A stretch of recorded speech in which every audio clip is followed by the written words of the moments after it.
네, 누가복음 강해 지난 시간에 이어서 오늘 다 같이 보실 말씀은 누가복음 13장 10절에서 누가복음 13장 10절에서 17절까지입니다. 누가복음 13장 10절에서 17절까지 말씀. 누가복음 13장 10절에서 17절까지 제가 받들어 읽도록 하겠습니다. 그 후 주께서 안식일에 한 회당에서 가르치시더라. 보라, 18년 동안이나 병약의 영에 사로잡힌 한 여인이 있었는데 허리가 굽어져 전혀 펴지 못하더라. 그때 예수께서 그 여인을 보시고 불러 말씀하시기를, 여인아, 네가 병약함에서 풀려났느니라 하시고 그녀에게 안수하시니 즉시 그 여인이 허리를 펴고 하나님께 영광을 돌리더라. 회당장이 예수께서 안식일에 병 고치신 것 때문에 화가 나서 무리에게 대답하여 말하기를, 사람들이 일할 날이 엿새나 있으므로 그동안에 와서 병을 고칠 것이요 안식일에는 하지 말아야 하리라고 하니, 주께서 그에게 대답하여 말씀하시기를, 너 위선자야, 너희 각자는 안식일에 외양간에서 자기 소나 나귀를 풀어서 물 먹이려고 끌고 가지 아니하느냐? 보라, 이 여인은 아브라함의 딸로서 18년 동안이나 사탄에게 매여 있었는데 안식일에 이 속박에서 풀어주는 것이 당연하지 아니하냐고 하시더라. 주께서 이런 일을 말씀하실 때 그를 반대하던 모든 사람은 부끄러워하였고, 반면에 모든 무리는 주께서 행하신 모든 영광스러운 일로 기뻐하더라. 네, 오늘 드릴 말씀의 제목은 허리가 굽어진 여인의 치유에서 배우는 진리. 허리가 굽어진 여인의 치유에서 배우는 진리라는 제목으로 말씀드리겠습니다. 오늘 이제 이곳 13장 10절부터 보시는데요. 여기서 다시 한번 주님께서는 안식일에 치유를 행하시죠. 사실 또 그것은 또다시 종교 지도자들을 분노케 하고 있는 대목이 나오고 있습니다. 앞에서 이미 공부하셨던 내용이지만 이 당시 예수님 공생의 당시 이제 주도권을 쥐고 있었던, 권력을 쥐고 있었고 주도권을 쥐고 있었던 이 종교 지도자들은 참으로 사악한 위선자들이었죠. 지금 여기 13장 15절에 보시면요, 주님께서 이 안식일을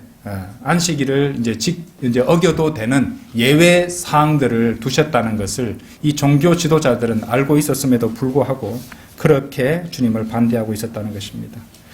하나님은 오히려 그런 자들보다도 가축들에게 그렇게 관심을 두시는데, 거기 13장 15절 한번 보세요. 너 위선자야, 너희는 각자 안식일에 외양간에서 자기 소나 나귀를 풀어서 물 먹이려고 끌고 가지 아니하느냐. 그렇게 하나님께서는 이렇게 가축들에게까지도 관심을 두고 또 이렇게 돌보시는데 어찌 사람을 그만큼 돌보시지 않겠느냐, 이런 뜻을 담아서 하시는 말씀이죠. 실제로 신약 성경에도 고린도전서 9장 9절을 보시면은 이런 말씀이 나와요. 모세의 율법에 기록되기를 곡식을 밟았다는 소 입에 망을 씌우지 말지니라고 하였으니, 하나님께서 소들에게 관심을 두신 것이냐, 이렇게 말씀을 하시는 것입니다. 소들에도 그렇게 가축들에도 그렇게 관심을 두시는데 하물며 그죠? 사람은 어떻겠느냐고 묻고 계시는 것이에요. 하지만 이 위선자들은 어떻게 했습니까? 병약의 영에 사로잡힌 한 불쌍한 하나님의 백성보다 자신들의 짐승에 더 신경을 쓰고 있었던 것이에요. 참으로 위선적이죠. 그래서 이런 위선자들에게 예수님께서 타당한 이유를 이제 그렇게 해야 되는 것에 대한 타당한 이유를 제시해 주시는데도 불구하고 그들은 전혀 마음을 고쳐먹지 않았던 것이에요. 예수님께서 이렇게 6장 9절 한번 열어보십시오. 앞에서 한번 공부하셨던 건데 이렇게 물으셨잖아요. 6장 9절 한번 열어보세요. 오늘 본문 말씀 손가락 끼워 놓으시고, 자, 제가 읽어볼게요. 그리고 나서 예수께서 그들에게 말씀하시기를, 내가 너에게 한 가지 묻겠노라. 안식일에 선을 행하는 것이 타당하냐? 아니면 악을 행하는 것이 타당하냐? 생명을 구하는 것이 타당하냐? 아니면 죽이는 것이 타당하냐고 하시며, 이렇게 예수님께서 그들에게 다그쳐 물으셨는데, 그 대답도 하지 않는 것이요. 그 자들은 대답하기를 거부했던 것입니다. 그러니까 예수님께서 대신 대답을 해주세요. 마태복음 12장 12절 한번 들어보십시오. 예, 마태복음 12장 12절에서 대신 대답을 해주십니다. 하물며 사람이 양보다 얼마나 더 귀하냐. 그러므로 안식일에 선을 행하는 일은 타당하니라고 하시더라. 그렇죠? 할 말이 없을 정도로 그렇게 주님께서 설명을 해주셨는데도 그들은 대답하기도 거부하고 오히려 더 완악하고 고집을 부리고 있었던 것이죠. 다시 누가복음 13장으로 돌아오셔서 자, 여기서 주님께서는 아주 오래된 질병으로 고생해온 한 여인을 안수하심으로 고쳐주십니다. 그녀는 무려 이 18년이라는 긴 세월 동안 허리가 굽은 채로 펴지도 못하며 고생해왔던 것이에요. 그리고 누가복음 13장 13절에서 그녀에게 안수하시니 즉시 그 여인이 허리를 펴고 그 다음에 무슨 말이 나옵니까? 하나님께 영광을 돌리더라. 주님께서 치유를 해주시자 똑바로 허리를 펴고 즉시 하나님께 영광을 돌렸던 것이죠. 하지만 그와 반대로 이 오늘 본문 말씀에 나오는 회당장은 그것을 보고 기뻐하거나 하나님께 영광을 돌리지 않습니다. 아주 대조적이죠. 그는 오히려 그리스도께서 안식일에 병을 고치셨다고 화를 내기까지 하는 겁니다. 그러니까 우리가 앞에 누가복음 6장에서 공부하셨던 그런 종류의 위선이 다시 한번 반복되어 등장하고 있는 것입니다. 자, 우리가 여기서 주목해서 보아야 될 부분이 바로 누가복음 13장 14절인데요. 이 14절에 나오는 회당장의 말에 담긴 아주 노골적이고 분명한 위선을 한번 주목해서 볼 필요가 있습니다. 다시 한번 제가 읽어볼게요. 14절에서 회당장이 예수께서 안식일에 병 고치신 것 때문에 화가 나서 무리에게 대답하여 말하기를 사람들이 일할 날이 엿새나 있으므로 그동안에 와서 병을 고칠 것이요 안식일에는 하지 말아야 하리라. 이 자가 왜 이런 말을 한지 아십니까, 여러분? 그 사람이 했던 말에 제일 처음에 뭐라고 말하고 있습니까? 사람들이라고 말하고 있죠. 그죠? 사람들이라고 말하고 있다는 것을 주목해서 봐야 됩니다. 이 사람이 예수님을 어떻게 보고 있는가가 드러나고 있는 것이에요. 예수님은 육신을 입고 오신 하나님이신데 이 자는 예수님을 사람으로 간주하고 있었어요. 그러니까 사람들이라고 말하고 있는 것입니다. 하나님께서만 하실 수 있는 기적을 예수님께서 보여주고 계셨는데 그것을 알지도 인정하지도 않고 있다는 것이죠. 오늘날에도 그런 자들이 있죠. 오늘날에 하나님의 이 말씀, 성경을 거부하는 자들도 마찬가지일 것입니다. 그들은 성경을 마치 인간의 머리에서 나온 저작물 정도로 그냥 도덕책 정도로 종교서적 정도로 생각하는 것이에요. 하지만 그들은 이 사실을 모릅니다. 그들이 무시하고 거부하는 성경이 그들을 장차 심판하게 될 것이라는 사실을 말이죠. 왜냐하면 요한복음 12장 48절에서 주님은 이렇게 말씀하셨기 때문입니다. 나를 거절하고 내 말들을, 하나님의 말씀이죠. 내 말들을 받아들이지 아니하는 자는 그를 심판할 이가 있으니 곧 내가 말한 그 말이 그를 마지막 날에 심판하리라. 그들이 하나님의 말씀을 거부하지 않든 어쨌든 간에 이 말씀대로 이루어질 것입니다. 자, 여기 나오는 이 병고침은 분명 사람의 일이 아니었죠. 그것은 바로 하나님의 일이었던 것입니다. 회당장은 그것을 모르고 있었어요. 자, 요한복음 5장 한번 가보십시오. 그것은 결코 사람의 일이 아니었어요. 요한복음 5장 누구의 일인지를 한번 성경 말씀으로 확인해 보도록 하겠습니다. 요한복음 5장 15절에서 17절입니다. 그 사람이 가서 유대인들에게 자기를 고쳐준 사람은 예수였다고 말하더라. 그러므로 유대인들이 예수를 박해하고 또 죽이려고 하였으니 이는 주께서 이 일들을 안식일에 행하셨기 때문이라. 17절 보세요. 그러나 예수께서 그들에게 대답하시기를 나의 아버지께서 지금까지 일하시니 나도 일하노라고 하시더라. 말씀에 분명히 드러나죠. 그것은 인간의 일이 아니라 하나님의 일이었던 것입니다. 안식일의 주이시자 하나님이신 주님께서 그분의 날에 그분의 목적을 이루시는 것이야말로 가장 타당한 그분의 일이었던 것입니다. 자, 다시 누가복음 13장으로 돌아오셔서 14절 후반부를 보시겠습니다. 그 동안에 와서 병을 고칠 것이요 안식일에는 하지 말아야 하리라. 회당장의 말 뒷부분인데요. 이 말도 역시 어불성설입니다. 그녀는 회당에 병 고침을 받으러 온 것이 아니었죠. 안식일이든 주중 어느 날이었든 간에 그녀는 단지 18년 동안에 그녀에게 어떠한 것도 해주지 않았던 그 회당에 그냥 왔던 것이에요. 병 고침 받으러 온 것이 아니었습니다. 그리고 이제 누가복음 13장의 문맥을 읽어봐도 예수님도 병을 고쳐주시려고 회당을 찾아오신 것이 아니라는 것을 알 수 있어요. 예. 그 13장 10절 보시면은 뭐라고 말씀하십니까? 안식일에 한 회당에서 가르치시더라라고 말씀하시잖아요. 그러니까 주님께서 그 회당에 오신 이유는 가르치시기 위해서 오셨던 것입니다. 병 고치러 오셨던 것이 아니죠. 그럼 주님께서는 왜 그녀를 고쳐주셨습니까? 주님께서 그녀를 고쳐주신 이유는요, 공경에 처한 그 그녀를 바라보고 자연스럽게 동정하신 그 결과입니다. 동정의 반응이었던 것이에요. 17절에서 그런 동정심의 결여에 대해서, 동정심도 없는 것에 대해서 주님께서 이 사회 지도층인 종교 지도자들을 책망하셨을 때 그 종교 지도자들은 할 말이 없어서 꿀먹은 버거니 마냥 부끄러워서 아무 말도 하지 못했던 것이죠. 그러니까 그 자들은요, 고상한 척은 다 하면서, 백성들을 신경 쓰는 척은 다 하면서 그렇게 허리가 굽어 있는 그 여성에 대해서는 전혀 신경조차 쓰지 않고 있었던 것입니다. 오늘 본문에 드러나고 있는 종교 지도자들 그리고 일반 백성들 사이의 차이점은 참으로 대조적으로 드러나고 있습니다. 그 지도자들은 어떻게 했습니까? 붕괴하고 부끄러워했죠. 일반 유대인 백성들은 어떻게 했습니까?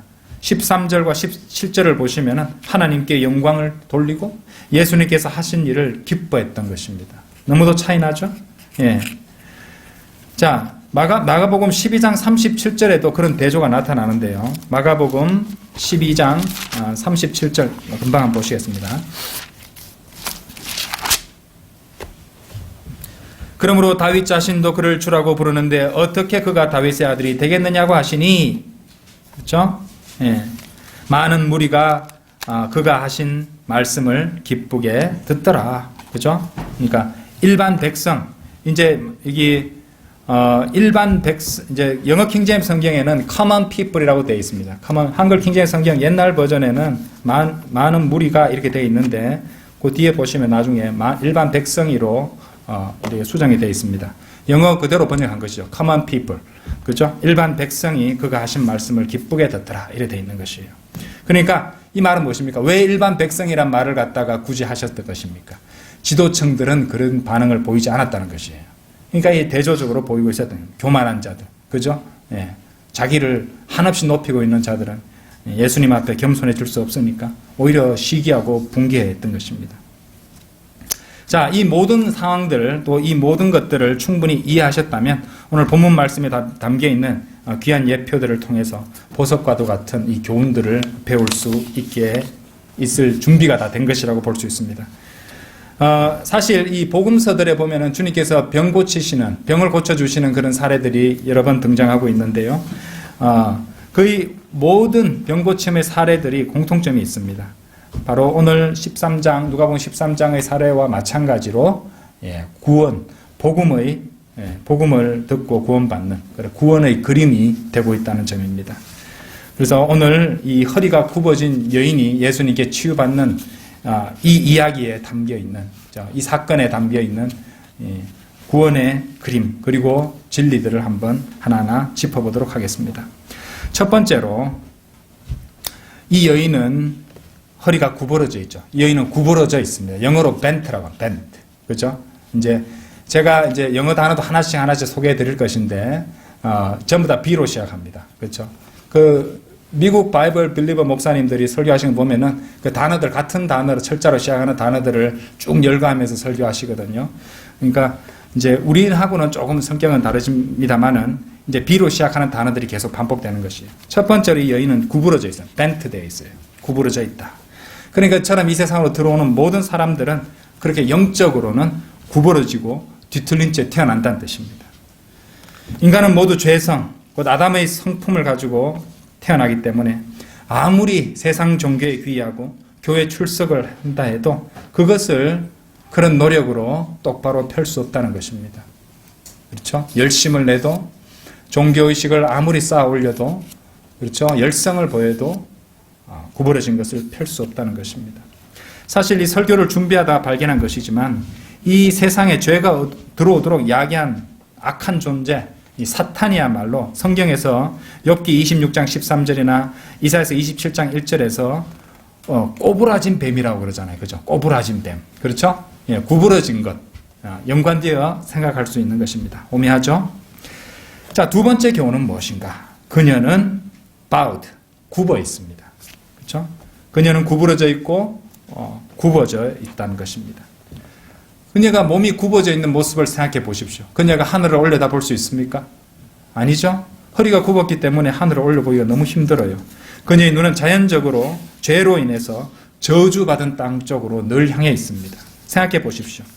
동물들의 상태가 그렇습니다. 그죠? 예. 사람이 깨닫지 못하면 멸망하는 짐승들과 같다고 했죠. 그죠? 구원을 받지 않은 모든 인간들은 짐승들과 같아요. 짐승들은 지어질 때 어떻게 지어졌습니까? 땅바닥을 본능적으로 바라보도록 지어져 있습니다. 동물들은 그렇게 지어진 것이에요.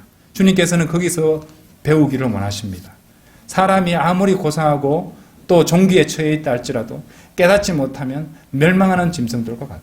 늘 땅 쪽으로, 저주받은 그 땅 쪽으로 아래만 바라보고 살아가고 있다는 것이고 하늘을 올려다볼 수 없다는 것입니다. 돼지를 한번 생각해 보십시오. 돼지는요, 딱 지어진 게 쓰러져서 뒤집혀지지 않을 때까지는, 뒤집혀질 때까지는 결코 하늘을 볼 수 없도록 그렇게 몸이 되어 있습니다. 고개를 들어서 하늘을 볼 수 없다는 말입니다. 그렇게 주님께서 지어 놓으셨다는 것입니다. 문제는 죄로 인해서 그 무거운 죄의 무게 때문에 죄인은 하늘을 올려다보지 못하고 단지 한 방향만 바라봅니다. 오직 땅 아래쪽 땅만 바라보고 또 그것을 편안해합니다. 죄 가운데 있는 죄인은 죄 가운데 있는 것을 편안하게 생각하는 것이죠. 그래서 그런 자들에게 아무리 복음을 전해주어도, 아무리 죄 문제를 해결하지 못하면 지옥에 간다고 말해주어도 그들은 도무지 위에 계신 분을 올려다보지 않으려 하는 것입니다. 죄의 무게로 세상의 쾌락들만 바라보기를 좋아한다는 것입니다. 자, 이것과 관련해서 이 철로역정의 초판본에 나오는 훌륭한 예화 한 가지를 소개해 드리겠습니다. 자, 거기에는 어떤 사람이 몸을 구부리고 바닥에 있는 쓰레기와 배설물들을 칼키로 열심히 끌어모으고 있는 사람이 나옵니다. 이 사람 뒤에는 주님께서 빛나는 면류관을 주시려고 그것을 들고 서 계십니다. 그런데 그 사람은 도무지 허리를 펴고 올려다보려 하지 않습니다. 러커만 목사님은 이 촉톡이라고 그 큰 이렇게 종이에다가 그림을 그리시면서 설교 많이 하셨죠. 그 촉톡 중에 하나 보시면요, 러커만 목사님도 그와 비슷한 그림을 그리신 게 있어요. 무슨 그림이냐? 어떤 사람이 먹을 것을 찾으려고 그쵸, 쓰레기통을 막 뒤지고 있습니다. 고개를 숙이고. 그런데 그 뒤에는 주님께서 깨끗한 의의 예복을 들고 서 계십니다. 그리고 그 뒤에는 어린 양의 혼인잔치가 이제 펼쳐지려고 하고 있는 것이에요. 그래서 빛나는 의의 예복을 입혀서 그 사람을 배불리 먹을 수 있는 어린 양의 혼인잔치로 데려가시려고 하시는데 그 사람은 쓰레기통만 뒤지고 있다는 것입니다. 그렇죠? 쓰레기통으로부터 고개를 빼서 돌아보기만 하면 주님을 바라볼 수 있고 그 의의 예복을 입을 수가 있는데 그는 도무지 쓰레기통에서 머리를 빼려 하지 않는다는 것입니다. 왜 그렇습니까? 오래된 아담의 성품 때문에 그렇습니다. 그렇게 죄 가운데 있고 더러운 오물들을 갖다가 끌어모으고 그런 것들에 빠져 사는 것이 편하게 생각하는 것이에요. 그렇죠? 그런 상태로 태어났다는 말입니다. 고린도전서 15장 47절에 첫째 사람은 땅에서 나서 흙으로 만들어졌으나 둘째 사람은 하늘에서 나신 주시라, 이런 말씀이 나옵니다. 그처럼 땅에서 나서 흙으로 만들어진 인간의 성품은 그렇게 아래의 것들만 찾고 골몰하도록 되어 있는 것입니다. 그러니까 나는 이렇게 태어났으니까 이렇게 살도록 내버려도 그러면 지옥밖에 갈 곳이 없다는 것이죠. 결코 그래서는 안 된다는 말이죠. 그 죄인이 인생에 대한 관점을 바꾸고 그로 하여금 위로 올려다 보게 하려면 새로운 출생밖에는 방법이 없다는 것입니다. 자, 요한복음 3장 한번 열어보십시오. 요한복음 3장 5절에서 7절. 예수께서 대답하시기를 진실로 진실로 내가 너에게 말하노니 사람이 물과 성령으로 태어나지 아니하면 하나님의 나라에 들어갈 수 없느니라. 육신으로 난 것은 육이요 또 성령으로 난 것은 영이니라. 내가 너에게 너희는 거듭나야만 한다고 말한 것을 이상히 여기지 말라. 그렇죠? 이 말씀 그대로입니다. 육신으로 난 것은 육이요 성령으로 난 것은 영이라. 그래서 거듭나야 된다는 것이죠. 5절에서 사람이 물과 성령으로 태어나지 아니하면, 사람이 물과 성령으로 태어난다는 것이 바로 거듭나는 것입니다. 그러니까 사람이 어머니의 이제 태에서 있다가 양수가 터져서 출생하잖아요. 물로 태어나는 것입니다. 그리고 인체의 대부분이 물로 구성되어 있잖아요. 그것이 육신적 출생입니다. 그리고 성령으로 태어나요. 그게 거듭나는 것입니다. 이런 새로운 출생이 없이는 결코 그 사람은 진정으로 위를 올려다볼 수 없게 된다는 것이죠. 없다는 것입니다. 자, 허리가 굽어진 여인의 치유에서 배우는 교훈 세 번째는요. 자, 그녀는 굽어 있었을 뿐만 아니라 bound, 속박되어 있었습니다. 그녀는 속박되어 있었습니다. 사탄은 그녀의 손과 발을 꽁꽁 묶어놓고 있었던 것이죠. 그 점을 잘 묘사해주는 그런 말씀이 있어요. 잠언 5장 한번 열어보세요. 잠언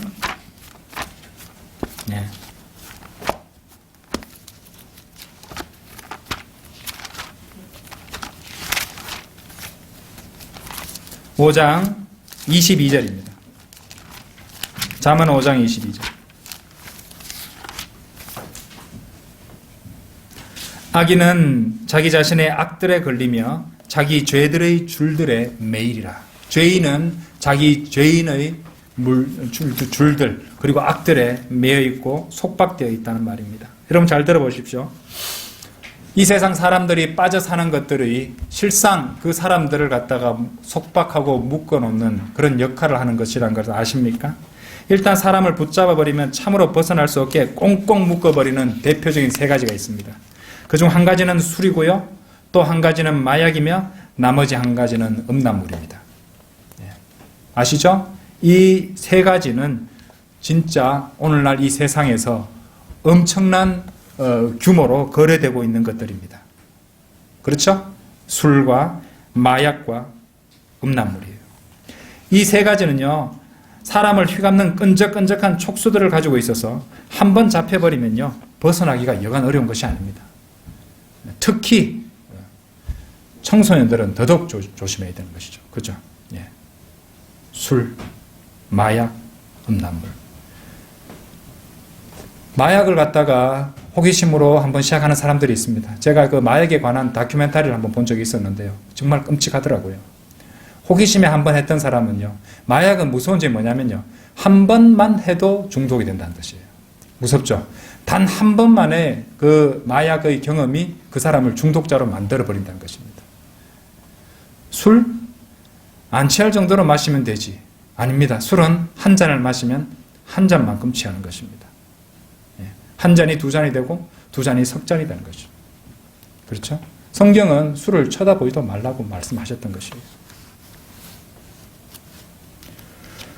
저 또한 그 젊은 시절에 술을 마시고 담배도 피우고 그랬었는데, 지금 생각하면은 참으로 부끄럽고, 또 지금이라도 그 모든 것으로부터 벗어난 상태가 되었다는 것에 하나님께 늘 감사하고 살고 있습니다. 이러한 대표적인 세 가지 외에 또 다른 또 유력한 그런 이제 후보들이 있는데, 그것이 바로 담배고요. 담배도 한번 중독돼 버리면 끊기가 여간 어려운 일이 아닐 수 없습니다. 그리고 돈도 그렇고요. 그리고 권력도 그렇죠. 그리고 락 뮤직 같은 세상 음악들도, 세속적인 음악들도 거기에 해당하는 것입니다.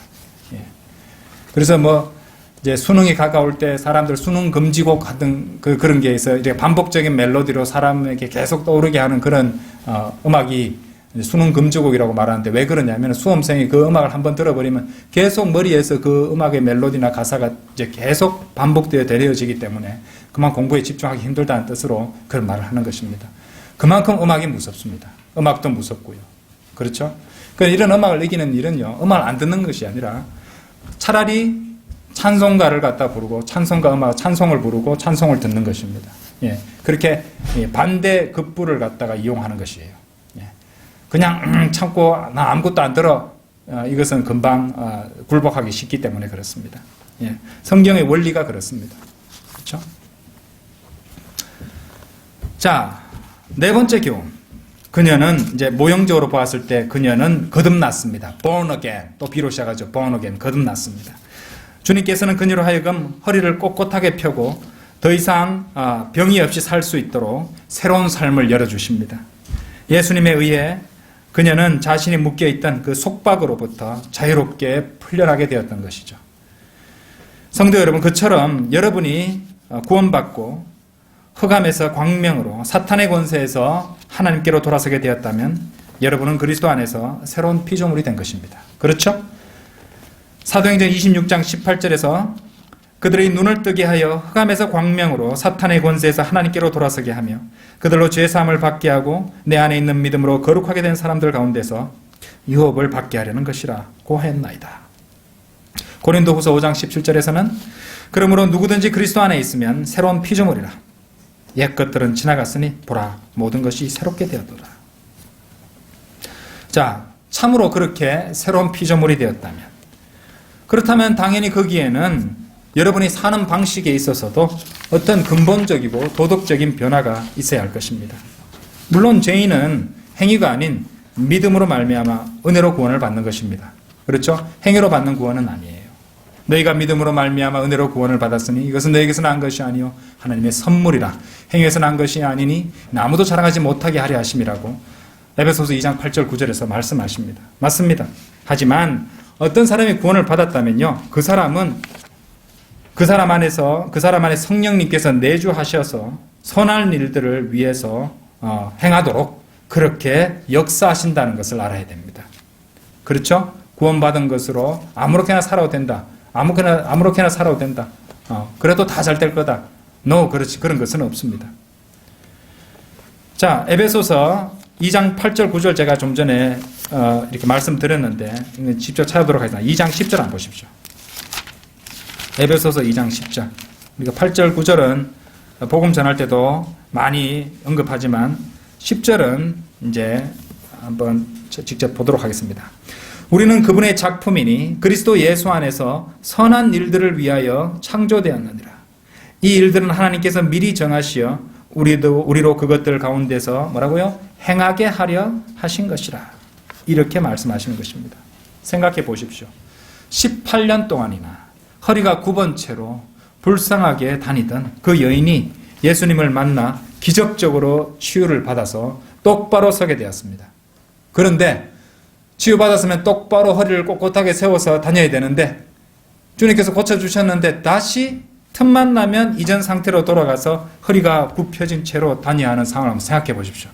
얼마나 꼴불견입니까? 주님께서 고쳐주셨는데 그래도 구부리고 다녔을 때가 이거 아래도 잘 보이고 좋았어 하고 다시 굽히고 다니는 것과 뭐가 다르냐 이 말입니다. 참으로 이상한 일이 되겠죠? 그렇지 않습니까?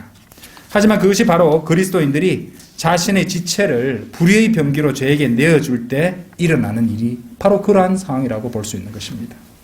얼마나 꼴불견이겠습니까? 성경 로마서 6장 13절에서는 또 너희 지체를 불의의 병기로 죄에게 내어주지 말고 다만 너희 자신을 죽은 자들로부터 살아난 자들처럼 하나님께 드리며 너희 지체를 의의 병기로 하나님께 드리라 하는 것입니다.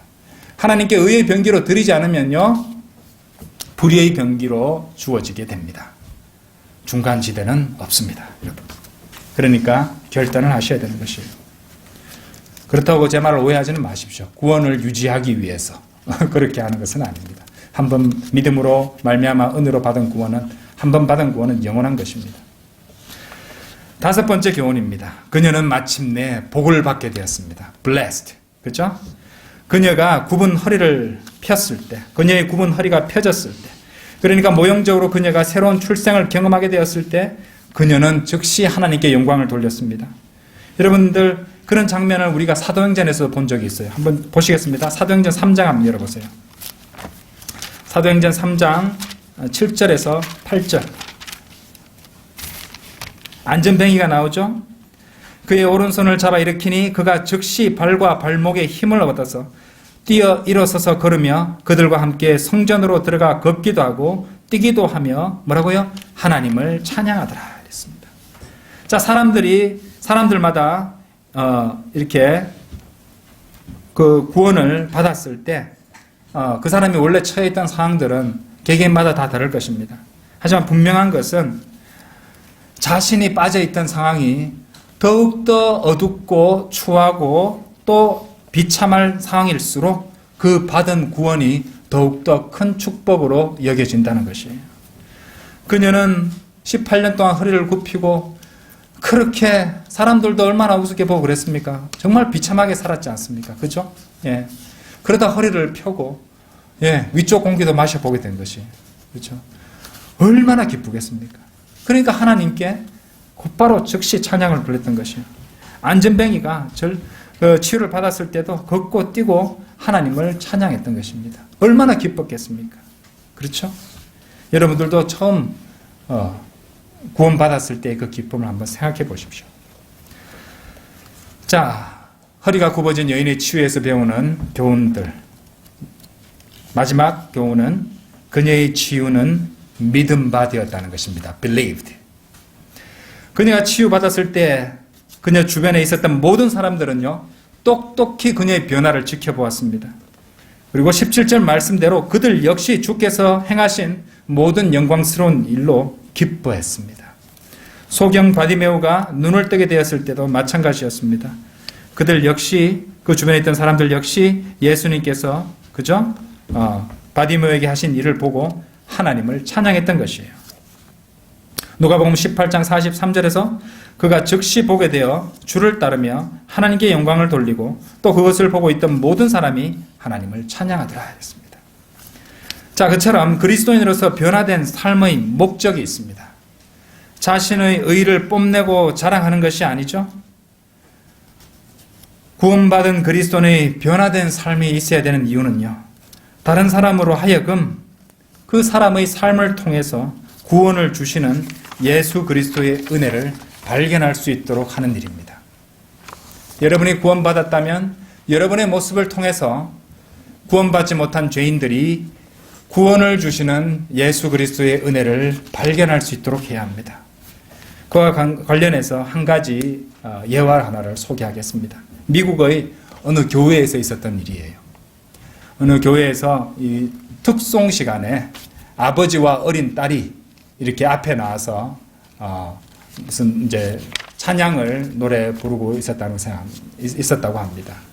근데 이제 그 찬양의 이제 찬송의 내용은요, 한 술집 주인이 거듭나서 이렇게 구원받게 되는 그런 이제 가사의 내용의 찬송을 불렀다고 하는데, 왜 그랬냐면은 그 아버지가 술주정뱅이에다가 가정폭력을 일삼는 그런 망난이었다고 합니다. 원래 그 사람이 구원을 받고 이제 변화를 받아서 이렇게 딸과 함께 하나님께, 주님께 영광 돌리기 위해서 찬양을 했던 것인데, 이렇게 이제 술집 주인이 이제 어떻게 해서 구원을 받았다는 그 내용으로 아버지가 찬양을 부를 때 후렴구에서 아주 낭낭한 목소리로 어린 딸이 앞으로 튀어나와서 어떤 일이 아버지에게 일어났어요.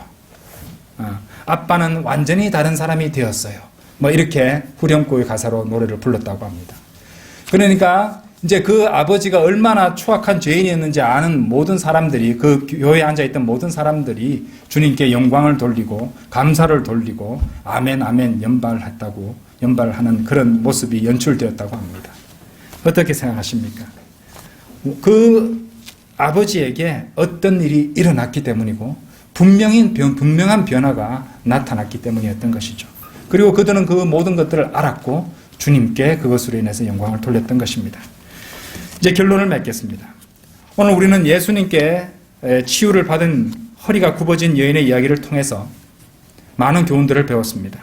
구원받기 전에 우리들의 모습이 어떠했고 우리가 받은 구원이 어떤 것인지 그 의미도 공부했으며, 구원받은 후에 우리의 삶이 어때야 할 것인지를 살펴보았습니다. 여인의 치유에서 또한 우리가 발견되는 진리는요, 참으로 우리가 받은 구원에 있어서 우리의 공은 단 한 가지도 없다는 사실입니다. 그녀가 허리를 펴기까지 그녀가 할 수 있었던 것은 아무것도 없었습니다. 그녀는 주님을 만나, 그죠? 그분의 말씀을 듣고 안수를 받아 치유를 받았던 것이죠. 예.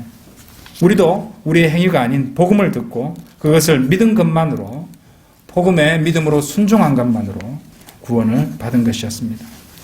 성도 여러분, 하지만 우리가 명심해야 될 것이 있습니다. 빌립보서 1장 27절에는 우리의 행위가, 구원받은 성도들의 행위가 그리스도의 복음에 합당하게 되라는 명령이 나와 있는 것입니다.